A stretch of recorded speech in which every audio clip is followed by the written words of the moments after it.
Latest news updates కోసం ఇప్పుడే download చేసుకోండి మీడియా ఎఫెక్ట్స్ యాప్.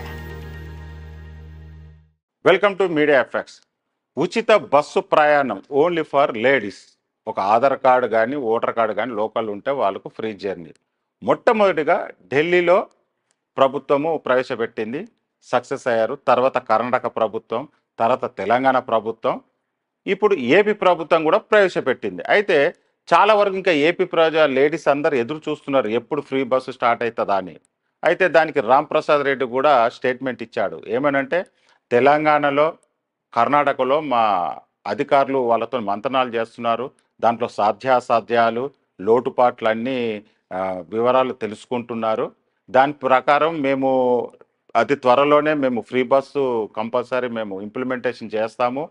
చాలా వరకు మేము ఎలక్ట్రికల్ బస్సులు కూడా నడపాలనే ఆలోచన కూడా ఉంది అని చెప్పారు. ఇప్పుడు నిన్న జరిగిన కుప్పంలో డిపో, ఒక కొత్త బస్ డిపో ఏర్పాటు చేశారు. దాదాపు ఒక 10-30 ఎలక్ట్రికల్ బస్సులు కూడా పెట్టారు. ముందు ముందు మేము అనుకున్న 6 పథకాలు ఖచ్చితంగా అమలు చేస్తామని ఈ విధంగా స్టేట్మెంట్ ఇచ్చారు.